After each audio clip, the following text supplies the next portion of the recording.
ఓం శ్రీ సాయిరాం. శ్రీ గురుదేవదత్త.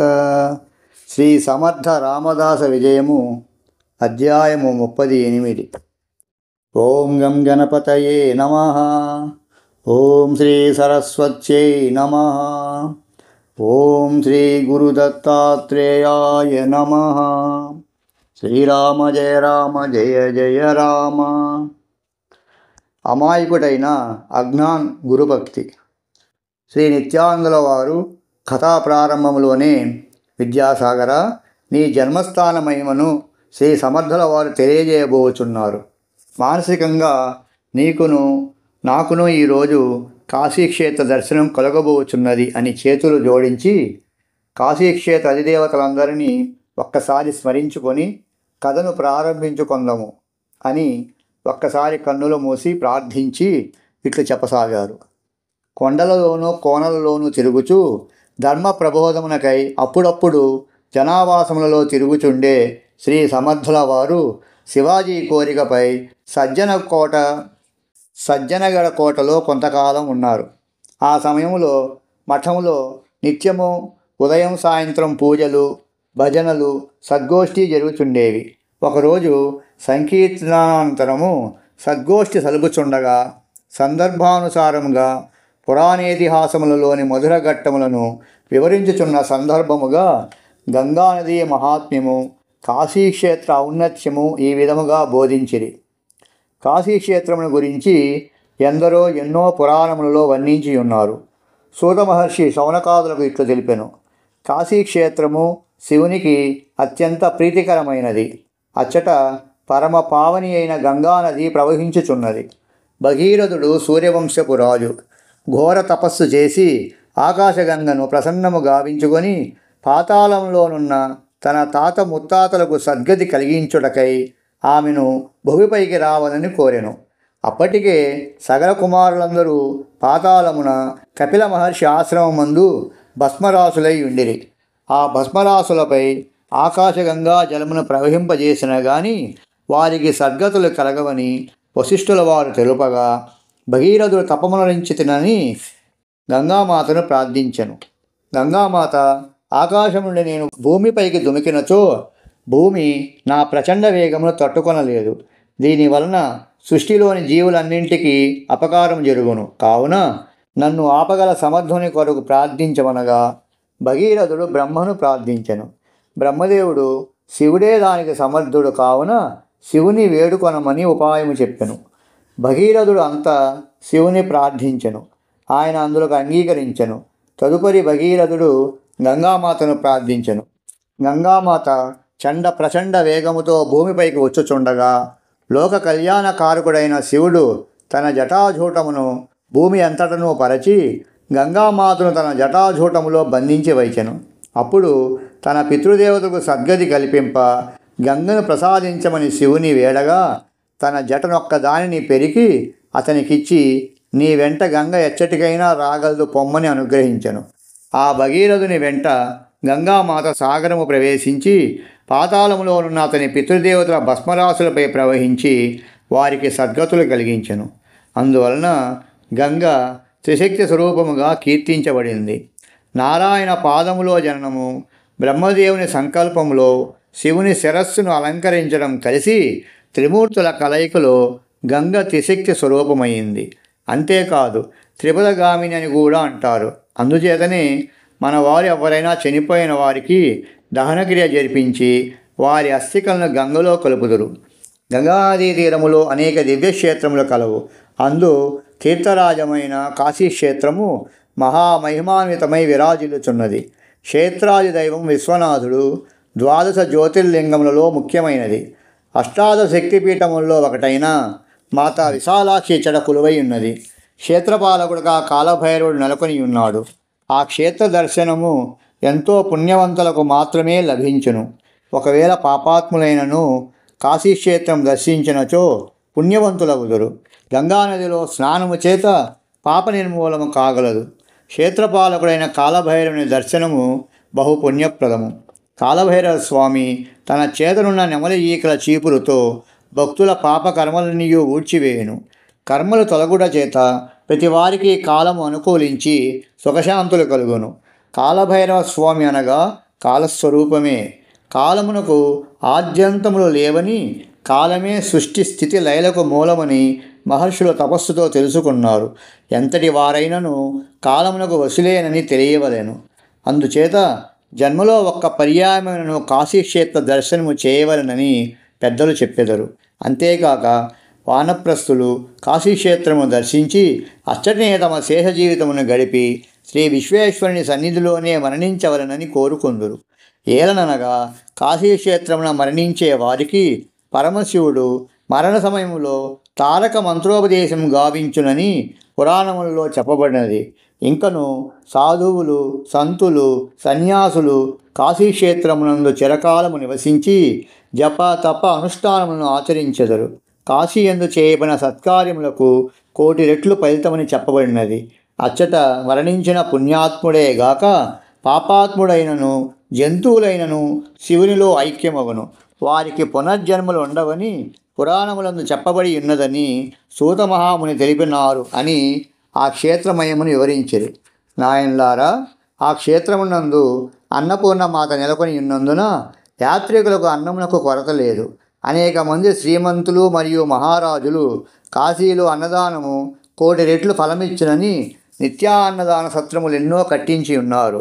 అందుచేత ప్రయత్నపూర్వకంగా కాశీయాత్ర 4 ఆశ్రమముల వారు చేయవలనని శ్రీ సమర్థులు సుదీర్ఘంగా వర్ణించి తెలిపిరి. అందరూ కాశీక్షేత్రము, గంగానదీ స్నాన విశేషములను ఆలకించి సంతోషముతో మనసులు శరీరాలు పులకించగా గురుదేవులకు హారతినిచ్చి నమస్కరించుకొని బయటకు వచ్చినారు. ఆ శిష్యులలో ఒకరు, మన గురుదేవులు సూచించిన ప్రకారం మనము కాశీక్షేత్ర యాత్ర చేయాలని చెప్పినట్లు అనిపిస్తున్నది. ఎంతో పుణ్యవంతులకు గాని ఆ క్షేత్ర సందర్శనం లభించదన్నారు.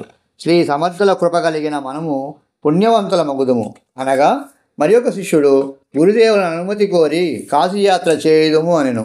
మరి ఒక శిష్యుడు మన గురుదేవులను కూడా మనతో రమ్మని ప్రార్థించినచో వారు ఆ యాత్ర చేసిన వారు కావున మనకు మార్గ క్లేశము కూడా ఉండదు అని సూచించెను. ఈ ఆలోచన అందరికీ సమ్మతమైనది. అందరూ కలిసికట్టుగా గురుదేవుల సన్నిధికి పోయి నమస్కరించి, స్వామి, మాదొక విన్నపము అనగానే శ్రీ సమర్థులు ఏమి కావాలనో తెలుపుమనిది. మీ ప్రవచనము శ్రవణము చేసిన మాకందరికీ కాశీక్షేత్ర యాత్ర చేయాలని కుతూహలము కలిగినది. తమరు అనుమతిస్తే అనుచుండగానే శ్రీ సమర్థులు, దానికేమున్నది, దివ్యంగా పోయి దర్శించరండు అనిది. వారు, గురుదేవా, తమరు కూడా మాతో ఉండి యాత్ర చేయించిన మాకు మార్గదర్శనమగునని మా సంకల్పము. మీ బిడ్డల కోరిక మీరు కాక ఎవరు తీర్చగలరు అని సవినయంగా విన్నవించారు. శ్రీ సమర్థులు, అదట్లు పొసగును, నేను గడను వదిలి వచ్చినచో శ్రీరామాదులకు నిత్యసేవలు కుంటుపడును. అందులకు మీలో ఎవరైనను ఇచ్చట ఉండి నిత్య నైవేద్యముల సేవల బాధ్యతను వహించుటకు ఇష్టపడినచో తెలుపుడు. నేను మీతో కాశీకి రాగలను. ఎవరు ఇచ్చట ఉండవలనన్నది బలవంతంగా సూచించను. మీరే నిర్ణయించుకుని నాకు తెలుపమని పంపివేసిరి. వారిలో వారు మదనపడి చర్చించుకున్నారు. ఎవ్వరూ ఆశ్రమంలో ఉండుటకు ఇష్టపడలేదు. కళ్యాణ్ కానీ ఉద్ధవుడు కానీ ఇచ్చట ఉంటే ఎంత బాగుండేది అనిపించింది. ఎందుకంటే వారికి గురుసేవయే పరమార్థము. ఇప్పుడేమిటి కర్తవ్యం అని దర్జన పర్జన పడసాగినారు. అంతలో ఆపద్బాంధవుడిలాగా కొత్తగా వచ్చి చేరిన అజ్ఞాన్ గుర్తుకు వచ్చాడు. వెంటనే అతనిని ఏర్పాటు చేద్దామా అని ఒకరు సూచన చేశారు. వాడు వట్టి వెరిబాగులవాడు. గురువాజ్ఞ అని చెప్పామంటే ఏదైనా చేయడానికి సిద్ధమేనంటాడు అని ఆలోచించారు. సమర్థుల వారు అతనిని అజ్ఞాన్ అని పిలుస్తారు. ఒకసారి ఛత్రపతి శివాజీ మహారాజు వారు సజ్జనగడలో సమర్థుల వారి దగ్గర ఉన్నారు. అజ్ఞాన్ తనకు పురమాయించిన కార్యాన్ని చేసుకుంటూ వారి దగ్గర నుండి వెళ్ళిన రాజుగారిని, గురువుగారిని గుర్తించలేదు. శ్రీ సమర్థులు అప్పుడు శివాజీతో, వీడిని చూచావా? దృఢమైన శరీరం ఉన్న బుర్రలో ఏమి ఆలోచనలు లేవు. ఒట్టి అమాయకుడు. ఈ ప్రపంచం ఏమిటో, మానవుని నైజం ఏమిటో తెలియనివాడు. ఎంతసేపు నా దగ్గరే ఉండాలని, నేను ఆదేశించిన కార్యాలు చేయాలని తపన పడతాడు. అందుకే నేను వీడిని అజ్ఞాన్ అని ముద్దుగా పిలుస్తాను. ఏమాత్రం రోషము పౌరుషము లేవు. ఎవరేమి చెప్పినా చేస్తాడు అని చెప్పారు. ఎప్పుడో జరిగిన విషయాన్ని గుర్తు చేసుకొని ఎవరిని ఇచ్చట ఉంచాలని చర్చించుకుంటున్న శిష్యులలో ఒకడు పై విషయాన్ని జ్ఞప్తికి తెచ్చాడు. అందరూ అవును అవును అనుకుంటూ అజ్ఞాన్ దగ్గరికి వెళ్ళారు. వారందరూ తన దగ్గరకు అంత వేగంగా రావడం చూచి అతను చేస్తున్న పనిని ఆపి వారి వంక చూచాడు. ఒరే అజ్ఞాన్, సమర్థుల వారితో కలిసి మేమందరము కాశీయాత్రకు పోవుచున్నాము. నిన్ను మాత్రం గురువుగారు ఇచ్చటనే ఉండి ఈ ఆశ్రమ బాధ్యతలన్నీ నిర్వర్తించమన్నారు అని వారు పలకగానే, ఆహా ఏమి నా భాగ్యము! గురుదేవులకు నాకు కూడా ఒక బాధ్యత అప్పగించాలనిపించింది. చాలా సంతోషము. గురువాజ్ఞ నిర్వర్తించడం కన్నా గొప్పదేమీ లేదు. నాకు అదే కాశీయాత్ర. మీరు హాయిగా వెళ్ళిరండి అన్నాడు వాడు. అందరూ తమ యాత్రకు ఆటంకం తీరిపోయినదని సంతోషంగా వెళ్ళి సమర్థుల వారితో, గురుదేవా, అజ్ఞాన్ ఇక్కడ ఉండి అన్ని కార్యాలు చేయడానికి సిద్ధపడ్డాడు అని చెప్పారు. సమర్థుల వారు నవ్వుతూ, వాడు సిద్ధపడ్డాడా, మీరు సిద్ధపరిచారా అన్నారు.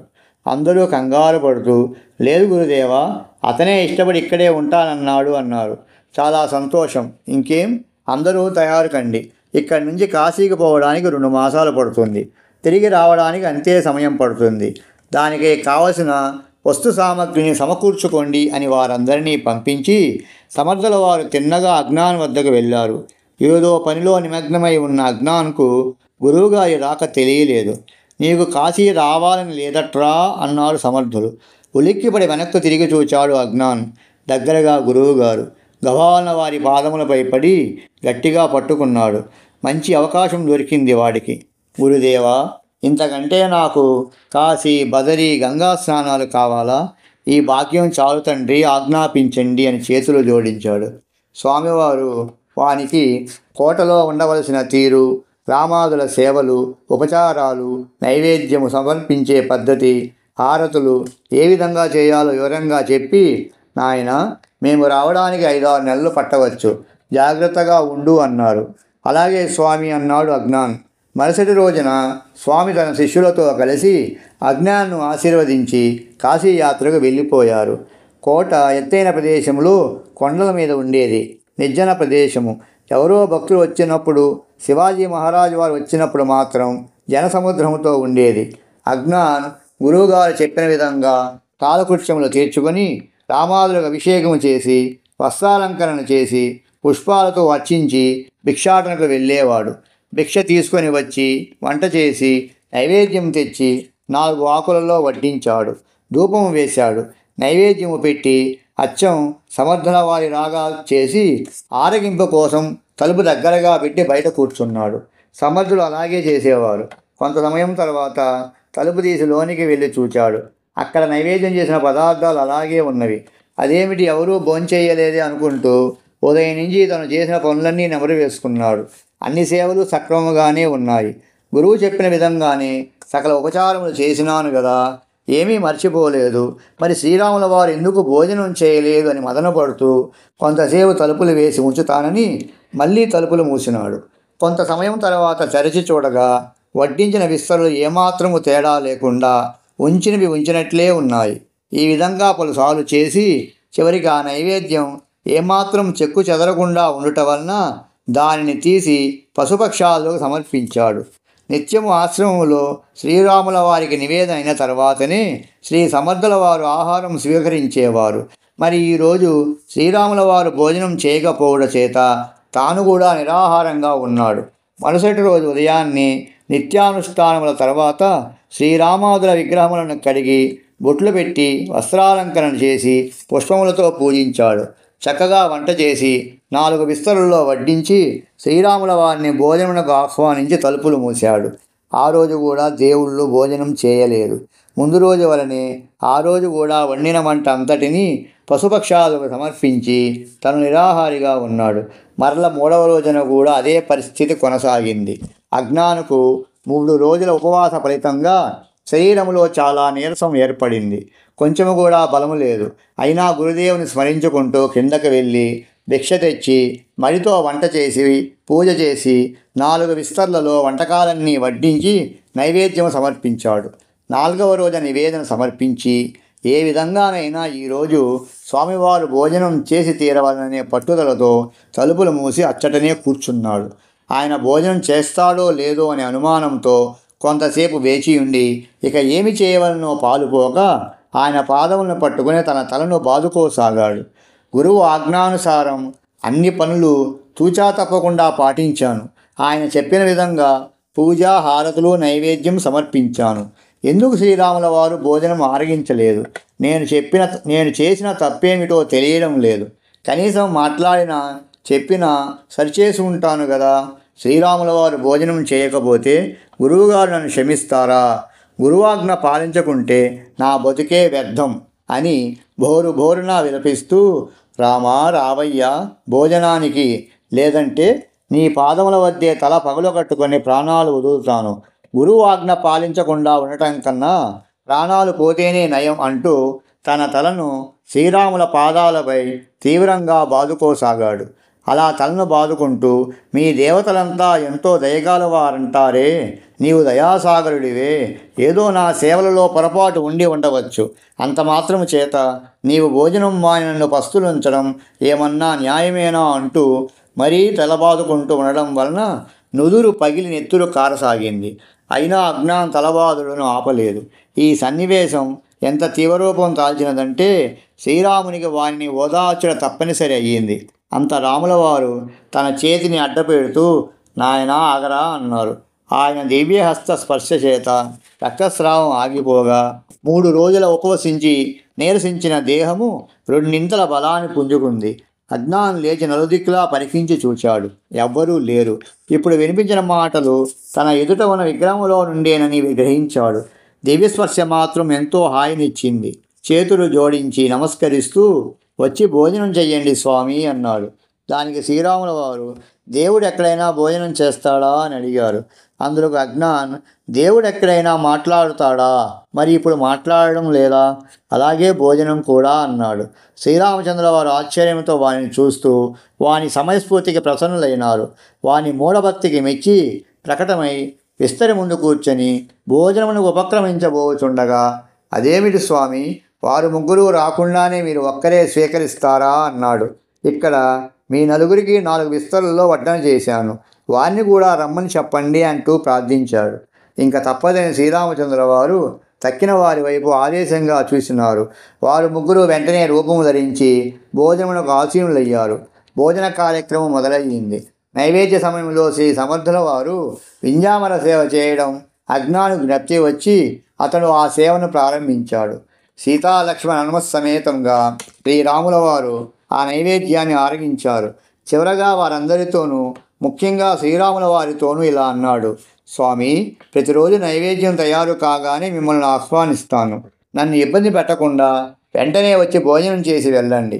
మఠ నిర్వహణ, మీ పూజాధికాలు, భిక్షాటన, వంట తదితర పనుల వలన సమయం చాలా త్వరగా గడిచిపోతుంది. ఏ సేవలో లోపం జరిగినా గురువు ఆజ్ఞ ధిక్కరించిన పాపం వస్తుంది. అందువలన మీరు నన్ను ఇబ్బంది పెట్టకుండా పిలిచిన వెంటనే వచ్చి భోజనం చేసి వెళ్ళండి. ప్రతిరోజు తలబాదుకోవాలంటే నా వల్ల కాదు అని ఒక విధమైన వేడుకోలుగాను ఖచ్చితంగాను అన్నాడు అజ్ఞాన్. అతని భక్తికి అమాయకత్వానికి సంతోషించిన శ్రీరాముల వారు అభయం ఇచ్చి అంతర్ధానమైనారు. శ్రీరామచంద్రుల వారు సీతాలక్ష్మణ హనుమత్ సమేతంగా ఆ రోజు నైవేద్యం స్వీకరించి అదృశ్యమైన తర్వాత అజ్ఞానికి ఇచ్చిన మాట ప్రకారము ప్రతిరోజు వచ్చి నైవేద్యం ఆరగించి వెలుచున్నారు. వారిని రోజు చూస్తుండడం, పరిచర్యలు చేసి కొసరి తినిపించడం, వారితో ఇష్టాగోష్ఠిగా సంభాషించడం వలన అజ్ఞానికి వారితో కొంత చనువు పెరిగింది. ఈ విధంగా దగ్గర 20 దినములు గడిచినవి. ఒకరోజు యథావిధిగా పూజాధికాలు నిర్వహించి నైవేద్యం ఉంచిన తర్వాత శ్రీరామచంద్ర ప్రభువును ఆహ్వానించాడు. ఆహ్వానం అందినదే తడవు వారందరూ అచ్చట ప్రత్యక్షమయ్యారు. అందరినీ భోజనానికి ఆహ్వానించి వారు సుఖాసీనులై భోజనమునకు ఉపక్రమిస్తుండగా అజ్ఞాన్ వీవనంతో విసురుచు వారితో ఈ విధంగా సంభాషించసాగారు. శ్రీరామ, దేవతలందరూ అపారమైన కరుణ కలిగి ఉంటారు. భక్తులను ఎటువంటి కష్టం నుంచి అయినా కాపాడుతారని మా గురువు శ్రీ సమర్థుల వారు పదే చెబుతుండేవారు. కానీ అది నిజమేనా అని ఇప్పుడు సందేహం కలుగుతోంది నాకు. వారు చెప్పినటువంటి దయాగుణం కొంచెం కూడా కనిపించడం లేదు అన్నాడు. భోజనం చేస్తున్న శ్రీరాముల వారు వారి పరివారము ఆశ్చర్యపోయారు. లక్ష్మణస్వామికి మిక్కిలి కోపం వచ్చింది. కానీ శ్రీరాములు, సరే ఇంతకీ ఏమైందిరా, ఎందుకు ఆ విధంగా అంటున్నావు అన్నారు. సర్వ హృదయాంతరవర్తి అయిన ఆయనకు తెలియనిది ఏమున్నది? తమను తన అమాయకత్వముతో నిర్బంధించబోచున్న విషయము కూడా శ్రీరామచంద్రమూర్తికి అవగతమే. కానీ లీలా నాటకములో మరో ఘట్టానికి నాంది కాబోలు. అతని చేతనే దాన్ని ప్రారంభింపజేసి రక్తి కట్టించాలనుకున్నారు. అందువలనే అజ్ఞాన్ను ఆ విధంగా ప్రశ్నించారు. అజ్ఞాన్ తన ధోరణిలో తాను ఇలా అంటున్నాడు: శ్రీరామ, నీవు అడిగినావు కాబట్టి ఆశ్రమ సంప్రదాయాలు, శ్రీ సమర్థుల వారి ఆజ్ఞలు చెబుతున్నాను. శ్రమించిన వారికి మాత్రమే ఆహారం, కనీసం చిన్నదైనా పెద్దదైనా పనిచేసిన వారికి ఆహారం ఇవ్వాలని, శ్రమ చేసిన వారే తినాలి అని మా అందరికీ ఒక నియమం పెట్టారు శ్రీ సమర్థులు. కోటకు గురుదేవుని దర్శించడానికి వచ్చిన వారు కూడా ఏదో ఒక పని చేసి ప్రసాదం తిని వెళ్తుంటారు అన్నాడు. అయితే ఇప్పుడు ఏమి చేయమంటావు అన్నారు శ్రీరాముల వారు. దానికి జవాబుగా, అసలు మీరెంత కఠినాత్ములయ్యా, పాపం ఒక్కడే ఉదయం నుంచి సాయంత్రం వరకు కష్టపడుతున్నాడే అనే జాలి అనేది లేదు కదా. నేను ఒక్కడినే ఇంత కష్టపడుతున్నానే. ఈ కొండ దిగి కిందకు వెళ్ళి స్నాన జపాదులు ముగించుకొని భిక్షాటన చేసి నీరు తీసుకుని పైకి వచ్చి తరువాత దేవాలయం శుభ్రం చేసి మీ అందరికీ అభిషేకములు, అర్చన, అలంకారము చేయాలి. ఆపై వంట చేసి నైవేద్యం పెట్టాలి. సరిగ్గా సమయానికి వచ్చి చక్కగా భోజనం చేసి వెళ్ళిపోతారు మీరు. అయ్యో, పిల్లవాడు ఒక్కడే ఇన్ని కష్టాలు పడుతున్నాడు కదా అని తోచిన సాయం చేసేందుకు మీకేమైనా దయ ఉందా? నేను అంటున్నానని కాదు, కానీ కొంత సాయం చేస్తే పనికి పని, అలాగే సహాయమునకు సహాయము చేసినట్లవుతుంది కదా స్వామి అన్నాడు. వాడి మాటలు విని శ్రీరాముడు ముచ్చటపడుచు సూచనప్రాయముగా హనుమంతుల వారిని చూశారు. శ్రీ ఆంజనేయ స్వామి వారు స్వామి సంజ్ఞను అర్థం చేసుకొని, సరే చెప్పు, ఏ పని చేయాలో అన్నారు. అజ్ఞాన్ ఆయన్ను చూస్తూ, భలే బాగా అడిగావు. ఉన్న వారందరిలోకి బలిష్ఠుడు నీవే కావున కిందకు దిగి కట్టెలు తెచ్చుట, అభిషేకములకు ఇతర అవసరములకు చాలినంత నీరు తేవడం, ఈ 2 పనులు మాత్రం నీవు చేయి చాలు అన్నాడు అజ్ఞాన్. సరే, సమస్య తీరింది కదా. ఊపిరి పీల్చుకొని భోజన కార్యక్రమం కొనసాగిస్తున్నారు.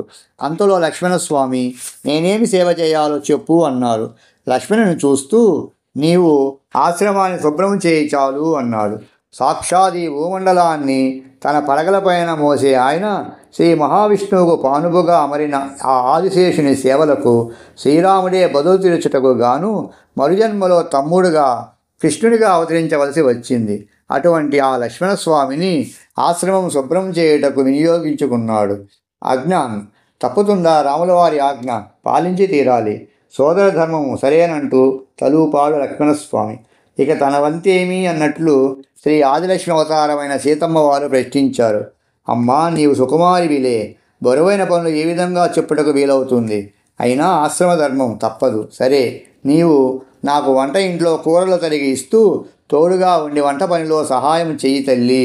ఆ తరువాత పూలమాల కట్టు అంటూ ఆమెకు విధి నిర్వహణను అప్పచెప్పాడు. ఇంకా మిగిలినది శ్రీరాముల వారు మాత్రమే. ఆయన నాకు కూడా ఏదైనా పని చెప్పు అని అడిగారు. ఆ ప్రశ్న వింటూనే అజ్ఞాన్, ఇన్ని తిప్పలు నీ గురించే కదయ్యా స్వామి. అసలు మా గురువుగారు నామం చేయించిన, పూజలు చేయించిన, మంత్రోపదేశం చేసిన అవన్నీ నిన్ను ప్రార్థించి నీ కరుణ పొందుటకే కదా. అటువంటి నీ చేత ఏ పని చేయించను? అయినా అడిగావు, పైగా దేవుడివి కాబట్టి నీ మాట కాదనలేక నీకు కూడా పని చెబుతాను. అదేమంతా పెద్ద కష్టమైనది కాదులే. ఈ ఆలయంలో ఉన్న విగ్రహాలను శుభ్రంగా కడిగి బొట్లు పెట్టి వస్త్రాలంకారం చేసి పూలు పెట్టి దీపారాధన చేయి. తర్వాత నేను ధూపం వేసి నైవేద్యం పెడతాను అన్నాడు. కుతూహలాన్ని ఆపుకోలేక శ్రీ ఆంజనేయుల వారు, అన్ని పనులు మాకు అప్పచెప్పి ఇక నీవు చేసేదేమిటని అడిగారు. అందుకు సమాధానంగా, భలే వాడివయ్యా, భిక్షాటన వంట చేసేది నేనే కదా అన్నాడు అజ్ఞాన్.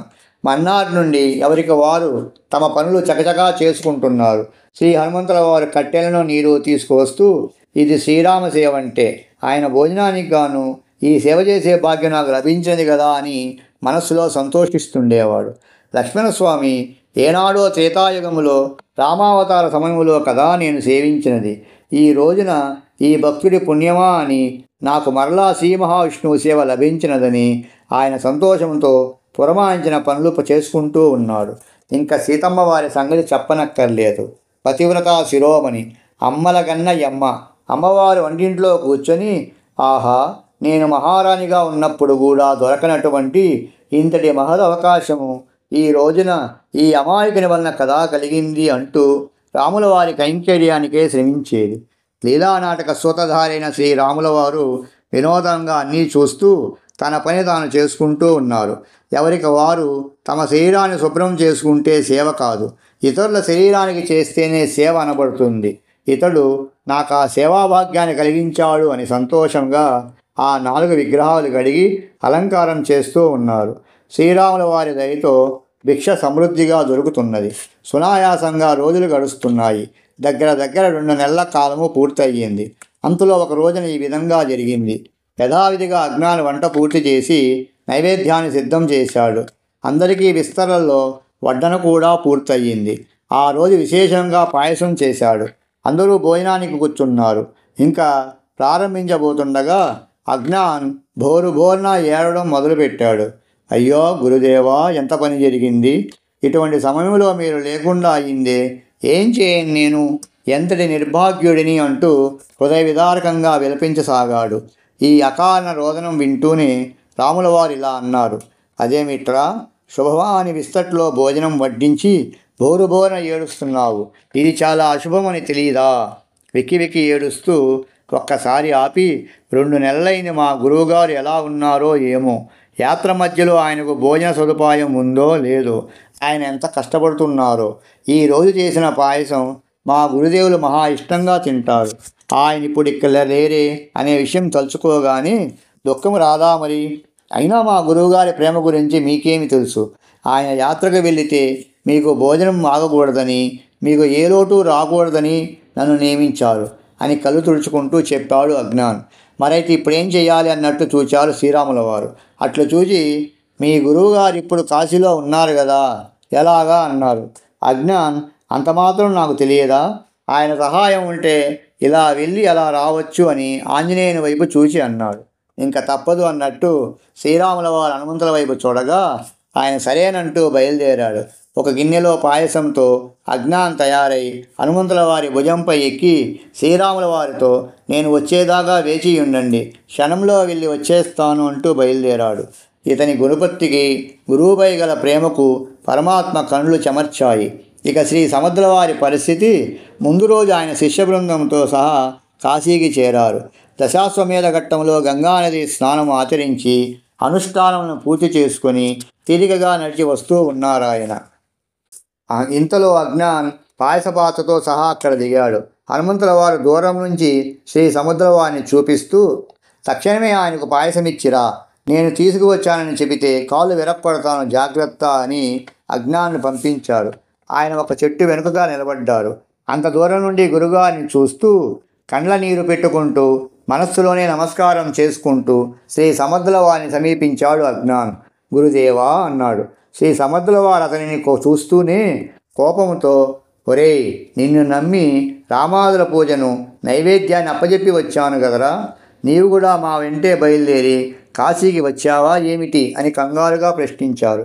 అందుకు సమాధానంగా, గురువుగారు, మీరు చెప్పిన సేవలన్నీ సక్రమంగానే జరుగుతున్నాయి, మీకు ఈ పాయసం ఇష్టమని తినిపించి వెలుటకు వచ్చాను అని సవినయంగా మనవి చేశాడు. పాయసం చేతిలో ఉంచినాడు. ఆ పాయస పాత్ర అందుకున్న వారు అది వేడిగా ఉండడం గమనించి, నిజం చెప్పు, ఎక్కడి నుంచి వస్తున్నావు అని గద్దించారు. మీ పాదాలపై ప్రమాణం చేసి చెబుతున్నాను, నేను సజ్జనగడ నుండి ఇప్పుడే మీకు పాయసం ఇవ్వడానికి వచ్చాను మహారాజ్ అన్నాడు అజ్ఞాన్. ఎంత శీఘ్ర ప్రయాణం చేసినా 2 నెలల కాలము పట్టే ఈ దూరాన్ని ఎలా ప్రయాణించి వచ్చావు అని అడిగారు. వేరే దారి లేక వృక్షం వెనుక నిల్చున్న హనుమంతుల వారిని చూపించాడు అజ్ఞాన్. ఆయన తీసుకువచ్చారు, కానీ చెప్పొద్దన్నారు అన్నాడు జంకుచున్నట్లు. సముద్రుల వారు పరుగున శ్రీ ఆంజనేయ స్వామిని సమీపించి నమస్కరించి, నా శిష్యుడి కోరిక తీర్చుట కొరకు ఇంత కష్టపడ్డారా స్వామి, క్షమించండి అన్నారు. రామదాస, నా కష్టము ఏముందిలే, నీ గడలో అనగా నీ ఆశ్రమంలో శ్రీరామాదుల కష్టము ఏం చెప్పమంటావు? నీ శిష్యుడు మా అందరి చేత బండ చాకిరీ చేయిస్తున్నాడు. నీ యాత్ర ముగించుకుని త్వరగా వచ్చి మా చెర, శ్రీరాముల వారి చెర విడిపించవయ్యా అంటూ అజ్ఞాన్ను భుజాన్ని ఎక్కించుకొని తిరుగు ప్రయాణమయ్యా శ్రీ హనుమంతుల వారు. ఈ దృశ్యాన్ని కల్లారా చూసిన శిష్య బృందముతో శ్రీ సమర్థుల వారు, మీరు కాశీయాత్ర చేసి పొందినదేమిటి, అజ్ఞాన్ అక్కడ ఉండి పొందనిదేమిటి తెలిసిందా అని అంటూ యాత్ర కొనసాగించారు. పై విషయాన్ని విశదీకరిస్తున్న శ్రీ నిత్యానందుల వారి కన్నులు ధారాపాతంగా వర్షించసాగాయి. విద్యాసాగరుని పరిస్థితి దీనికి ఏమాత్రమూ తీసిపోలేదు. శ్రీ నిత్యానందుల వారు కొంత తమాయించుకొని ఈ విధంగా చెప్పసాగారు. సశిష్యుడు గురువు ఆజ్ఞను శిరసావహిస్తాడు. ఆయన ఆజ్ఞాపాలనలో ప్రాణాలు సైతం ధారపోయుటకు సిద్ధపడతాడు. గురువే త్రిమూర్తి స్వరూపము. గురుకృప కలిగితే సకల దేవతల కృప లభిస్తుంది. గురుమధ్యేసితం విశ్వం విశ్వమధ్యేసితో గురు గురు విశ్వం న చాన్యోస్తి తస్మై శ్రీ గురవే నమః.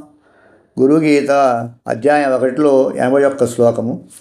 ఈ గురుస్వరూపము విరాట్ స్వరూపము. ఆయన యందు ఈ విశ్వమున్నది. ఆ విశ్వము మధ్యలో ఆయన స్థితుడై ఉన్నాడు. అందుచేత ఆ రెంటిని వేరు చేసి చూచుట అసాధ్యము. విశ్వమంతయో నిండియున్న గురుతత్వమును గ్రహించి నమస్కరించవలను. త్రిమూర్తులకు సృష్టి స్థిత లయశక్తులను అనుగ్రహించున్నది గురువే. ఈ విషయము ఆమూలాగ్రముగా గ్రహించి గురుసేవ యందుండు శిష్యునికి అష్టసిద్ధులు దాస్యము చేయును. నవనిధులు వాని చెంత నాట్యము చేయును. అటువంటి శిష్యుని గురువెన్నడూ వీడడు. సర్వకాల సర్వావస్థల యందు వెన్నంటి కాపాడెదరు. అజ్ఞానం వంటి అమాయకపు శిష్యునికి శ్రీరామ సాక్షాత్కారము సహచర్యము అనుగ్రహించిన శ్రీ సమర్థులు నిజముగానే సమర్థులు అని చెప్పి జయ జయ రఘువీర సమర్థ అని జయ జయనాదములు చేసిరి. జయ జయ రఘువీర సమర్థ, శ్రీరామ జయ రామ జయ జయ రామ. ఇది విద్యాసాగర శ్రీ నిత్యానంద యోగి సంవాద రూపమున శ్రీ దత్తాత్రేయ సంప్రదాయ శిష్య పరంపరలోని శ్రీ శ్రీ శ్రీ స్వామి విఠలానంద సరస్వతి మహారాజ్ విరచిత శ్రీ సమర్థ రామదాస విజయములోని 38వ అధ్యాయము సంపూర్ణం. ఓం శాంతి శాంతి శాంతి.